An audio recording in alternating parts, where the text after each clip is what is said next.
अस्सलाम वालेकुम। तो आज से जो है ना हम स्टार्ट करने जा रहे हैं CS 304 की फाइनल टर्म प्रिपरेशन वीडियो। मतलब इसमें जो है ना मैं जस्ट आपको फाइनल के लिहाज से जो इम्पोर्टेंट टॉपिक्स हैं वही कवर कराऊंगी, ना कि मैं पूरा लेक्चर कवर करवा रही हूँ, ठीक है ना। तो इस बात को सब क्लियर कर लें। जस्ट जो इम्पोर्टेंट टॉपिक्स हैं मैं वो आपको बता रही हूँ। तो लेक्चर नंबर 19, इसमें जो हमारे पास फर्स्ट ऑफ ऑल MCQs के लिहाज से इम्पोर्टेंट है वो है stream insertion and stream extraction operator. तो इसका पूछते हैं कि मतलब इंसर्शन का जो साइन है वो क्या है, इसी तरह से एक्सट्रैक्शन का साइन, या फिर ये जो सी आउट है इसको इंसर्शन बोलते हैं, सी इन को एक्सट्रैक्शन, और ये cin istream cout ostream. ये जो है ना MCQ से नेक्स्ट है। बाकी ये जो है ना आप इसको रीड कर लें, ये नहीं है कुछ खास। और ये जो है ना कोड, ये भी MCQs के लिए है। और ये भी, ये जो सिंटैक्स दिया हुआ है ना, ये भी आपने MCQs के लिए करना है। नेक्स्ट है ये, इसको आप रीड करना चाहे तो कर लें, बिकॉज ये जो है ना इस कोड की जो है ना नीचे ये एक्सप्लेनेशन की गई है यहाँ पर। तो ये आप देखना चाहें तो देख लें। मतलब यहाँ पर ओ स्ट्रीम जो है ना कैन नॉट बी कांस्टेंट, इसी तरह से कॉम्प्लेक्स रेफरेंस यहाँ पर कांस्टेंट है, जबकि हाँ ये MCQs है। ये insertion operator is left to right associative, ठीक है ना, ये आपने करना है लेफ्ट टू राइट एसोसिएटिव। और उसके बाद यहाँ पर भी वही इस कोड की जो है ना एक्सप्लेनेशन की गई है कि यहाँ पर आई स्ट्रीम जो है ना कैन नॉट बी कांस्टेंट, और जो कॉम्प्लेक्स ऑब्जेक्ट है वो भी कैन नॉट बी कांस्टेंट है। ये बस इसको रीड आउट कर लें। नेक्स्ट है इक्वालिटी एंड इनइक्वालिटी ऑपरेटर, ये बहुत इंपॉर्टेंट है। इसका जो है ना ये साइन, डबल इक्वल को हम इक्वालिटी का साइन बोलते हैं, और एक्सक्लेमेशन और इक्वल का साइन जो है ना इनइक्वालिटी।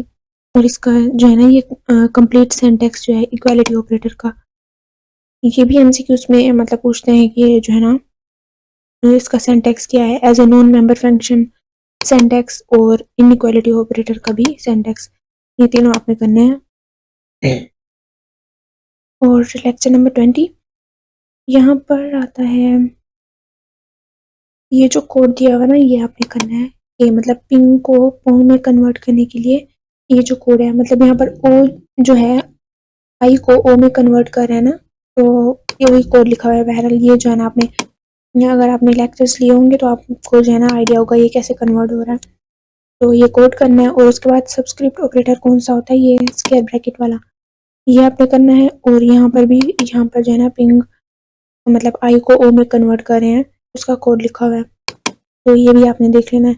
नेक्स्ट है, ये भी MCQs है। Subscript operator must be overloaded as member function of the class with one parameter of integer type, ठीक है ना। ये यहाँ से आपके दो MCQs बन रहे हैं।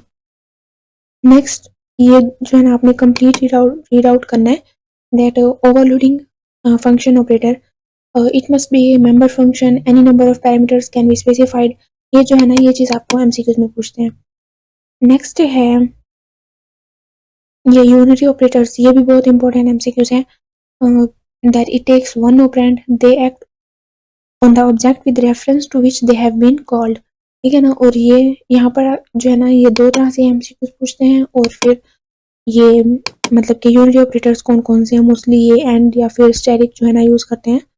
तो मतलब आपको कोई भी पूछ सकते हैं कि इसमें से जो है ना यूनिटरी ऑपरेटर्स कौन सा है, तो वो आपने बताना होगा।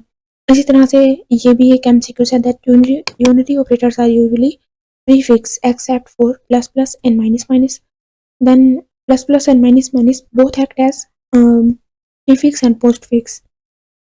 इसी तरह से एज मेंबर फंक्शन ये आपने सिंटैक्स करना है, और एज नॉन मेंबर फंक्शन ये वाला सिंटैक्स आपने करना होगा। नेक्स्ट है चैप्टर नंबर 21, जिसमें पोस्ट इंक्रीमेंट, पोस्ट डिक्रीमेंट और प्री इंक्रीमेंट और प्री डिक्रीमेंट, ये जो है ना चारों आपने अच्छे से क्लियर करने हैं। तो पोस्ट इंक्रीमेंट इसकी मोस्टली जो है ना ये चीज़ दी हुई होती है MCQs में, और इसी तरह से प्री इंक्रीमेंट की भी ये चीज़ आपने अच्छे से कवर करनी है। मतलब यहाँ पर जैसे आप देख सकते हैं कि x की वैल्यू 1 है, y की 2 है, तो जब हम सी आउट करें y प्लस प्लस, तो यहाँ पर जो है ना सबसे पहले ये जो सिंगल y है ना, सबसे पहले मतलब कि इक्वल टू 2 है ना, तो सबसे पहले वो सी आउट होगा, और उसके बाद उसमें इंक्रीमेंट हो रही है प्लस प्लस। तो उसके बाद जब हम सेकेंड टाइम y को हम सी आउट करें तो वो t हो जाएगा, क्योंकि उसमें एक इंक्रीमेंट हुआ है इसलिए। तो बहरहाल ये जो है ना आपने कॉन्सेप्ट क्लियर करना है। और इस तरह से इनकी डिफाइंस जो है ना एमसीक्यूज में आती हैं, या फिर इस तरह का जो है ना आपको कोड, मतलब कि हाँ ये भी एमसीक्यूज में आता है कि ये एरर देता है पोस्ट इंक्रीमेंट में, जबकि प्री इंक्रीमेंट में ऐसी कोई बात नहीं है। यहाँ पर जैसे ये कोड यूज़ कर रहे हैं ना, यहाँ पर एरर नहीं है। अच्छा खैर, तो मैं बता रही थी कि आपको जो है ना इस तरह का कोई एमसीक्यूज देते हैं, तो आपने मतलब बताना होगा कि इसमें मतलब वैल्यू सपोज अगर आपको y3 दी हो और आपको बोला जाए सी आउट मतलब y++, तो फर्स्ट टाइम में तो सी आउट 3 ही होगा, जब सेकंड टाइम उसको करेंगे तो वो 4 हो जाएगा। इस तरह का, इसी तरह से प्री डिक्रीमेंट का भी आपने सॉरी प्री इंक्रीमेंट का भी आपने कॉन्सेप्ट क्लियर करना है। नेक्स्ट है ये फंक्शन ऑपरेटर रिटर्न्स, ये एक इंपॉर्टेंट एमसीक्यूज है। आई वैल्यू ये करना है। देन है post fix unitary operator is implemented using member function with one dummy int argument and with two arguments, ये भी करना है एमसीक्यूज के लिए। और ये भी the dummy parameter in the operator function tells compiler that it is post increment type conversion, the compiler automatically performs a type version of compatible types, मतलब कि अगर टाइप कन्वर्जन करनी हो जहाँ पर इंट दिया हुआ हो और मतलब कि डबल इस तरह का सीन कुछ होता है, तो वो जो है ना वो खुद से मतलब कन्वर्ट कर देता है। तो कंपाइलर ओनली इशूज ये रीड आउट करें। और ये जो है ना टाइप कन्वर्जन, टू टाइप्स हैं, कौन कौन सी, any other type to current type to any other type. तो any other to current type कैसे होती है, requires a constructor with single parameter, जबकि it require an overloaded operator. ये आपने जो है ना डिफरेंस देखना है। और उसके बाद कीवर्ड एक्सप्लिसिट, हाँ ये भी एक इम्पोर्टेंट एमसीक्यूज है, that it only works with constructors. और बाकी जो है ना ये रीड आउट कर लें। और ये भी सिंटैक्स आपने देखना है। नेक्स्ट है another method of type conversion, कौन सा है, ऑपरेटर ओवरलोडिंग, जिसका सिंटैक्स है ये आपने करना है। तो उसके बाद है, इसको स्किप करते हुए लेक्चर नंबर 22, यहाँ पर आपके पास इनहेरिटेंस है। ये एक बहुत ही इम्पोर्टेंट आपके लॉन्ग क्वेश्चन या शॉर्ट क्वेश्चन या एमसीक्यूज के लिए आते, यहाँ से आपको मोस्टली जो है ना क्वेश्चन आते हैं। तो बेस क्लास जो होती है वो पेरेंट क्लास हम उसको बोलते हैं, और चाइल्ड क्लास उसको ड्राइव क्लास बोलते हैं। तो in UML notation we use arrow, ये भी एमसीक्यूज आता है, that we use arrow from derive class to parent class to show inheritance, जैसे कि यहाँ पर एरोज यूज हो रहे हैं डिराइव क्लास से पेरेंट क्लास इनहेरिटेंस शो करने के लिए।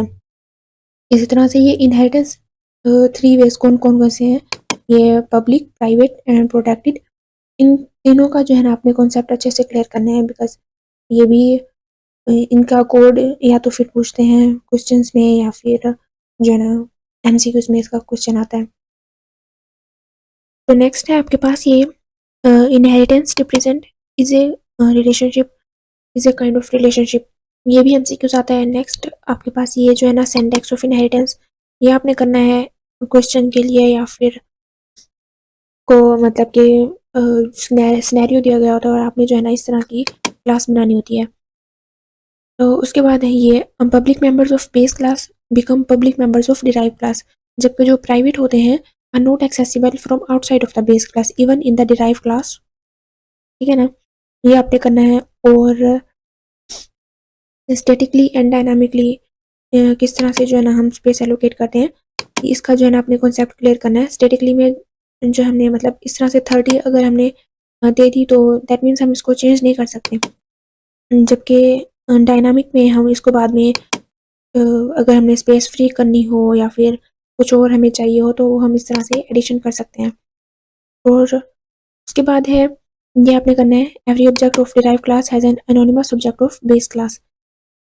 नेक्स्ट आपने करना है कंस्ट्रक्टर, इसको आपने रीड आउट करना है, that if default constructor of base class doesn't exist then the compiler will try to generate, अगर हम डिफॉल्ट सॉरी अगर जो है ना यूजर ने मतलब कि कंस्ट्रक्टर नहीं ऐड किया तो जो कंपाइलर है वो डिफॉल्ट कंस्ट्रक्टर ऐड कर देगा, जबकि यहाँ पर जो है ना यूजर हैज़ गिवन, अगर ओवरलोडिंग कंस्ट्रक्टर दिया है तो वो जो है ना नहीं जनरेट करेगा। इस तरह का जो कॉन्सेप्ट है वो आपने लेना है। और डिफॉल्ट कंस्ट्रक्टर ये आपने एमसीक्यूज के लिए करना है। उसके बाद इम्प्लिसिट और एक्सप्लिसिट, इम्प्लिसिट कौन सा होता है, जो कि कंपाइलर जनरेटेड होता है और जो एक्सप्लिसिट डिफॉल्ट कंस्ट्रक्टर होता है वो यूजर डिफाइंड होता है। इन दोनों का कॉन्सेप्ट आपने लेना है। और उसके बाद base class initialiser, syntax is similar to member initialiser, और ये जो है ना बाकी आपने रीड करना है। और बेस क्लास इनिशियलाइजर अगेन ये जो है ना आपने 2 पॉइंट्स रीड आउट करने हैं, इसी तरह से इनिशियलाइजिंग मेंबर्स के भी। और डिस्ट्रक्टर, इसका जो है ना आप एमसीक्यूज मस्ट करना है। Destructors are called in reverse order of constructor called. Derive class constructor is called before the base class destructor is called. Next है आपके पास लेक्चर नंबर 23, जिसमें अगेन वही डिफॉल्ट कंस्ट्रक्टर, इम्प्लिसिट और एक्सप्लिसिट की बात हो रही है। तो उसके बाद है मॉडिफाई एक्सेस स्पेसिफाई, ये प्रोटेक्टेड एक्सेस स्पेसिफायर। तो प्रोटेक्टेड कौन से होते हैं, जैसे कि प्राइवेट और पब्लिक की अगर हम बात करें तो प्राइवेट जो होते हैं वो जस्ट बेस क्लास में होते हैं और डिराइव क्लास में भी हम उसको एक्सेस नहीं कर सकते। जो पब्लिक होते हैं वो हम पब्लिकली मतलब क्लास के बाहर या फिर डिराइव क्लास में जो है ना एक्सेस कर सकते हैं। जबकि जो प्रोटेक्टेड होते हैं ये प्राइवेट की तरह नहीं होते, इसको हम उसी क्लास की जो है ना डिराइव क्लास में एक्सेस कर सकते हैं। जैसे यहाँ लिखा गया है, protected members of A class can not be accessed outside the class but only in the derive class of that class. ठीक है ना, ये जब जब आप रीड करेंगे तो आपको समझ आएगी। और उसके बाद डिसएडवांटेजेस का क्या है, that it breaks the rules of encapsulation, information hiding के जो है ना कॉन्सेप्ट को ये ब्रेक करता है। नेक्स्ट है स्टैटिक टाइप, इसका भी आपने जो है ना कॉन्सेप्ट लेना है, ये आपने रीड करना है। और लेक्चर नंबर 24, यहाँ पर वही प्रोटेक्टेड मेंबर्स की बात हो रही है और स्टैटिक टाइप ये पीछे पड़ा है।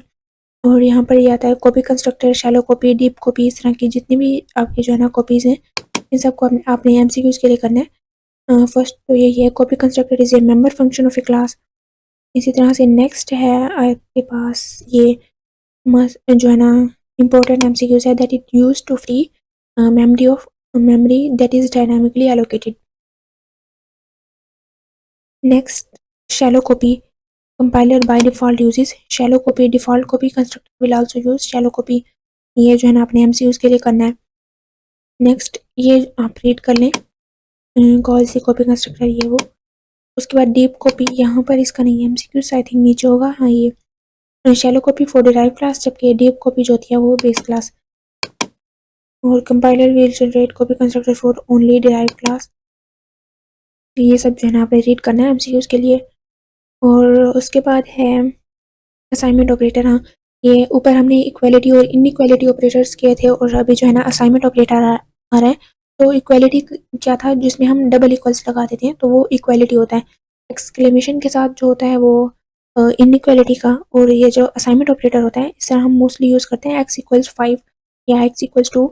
तो वो जो इक्वल का साइन होता है ना वो असाइनमेंट को ऑपरेटर होता है। मतलब कि x को जो है ना 5 वैल्यू असाइन करें इस तरह का, तो अपने असाइनमेंट ऑपरेटर देखना है कौन सा होता है। और उसके बाद यहाँ पर वही बस इसको रीड कर लें, यहाँ पर बस वही बात हो रही है कि एक्सप्लिसिट और इम्प्लिसिट 2 वेज हैं। और इसी तरह से नीचे भी असाइनमेंट ऑपरेटर कॉल करने के लिए यहाँ पर एक्सप्लिसिट और इम्प्लिसिट 2 वेज हैं। और ये यहाँ पर कास्टिंग की डिफाइंस आपने करनी है, conversion from one type two another type is called casting. तो 2 वेज हैं कास्टिंग के, इम्प्लिसिट एंड एक्सप्लिसिट।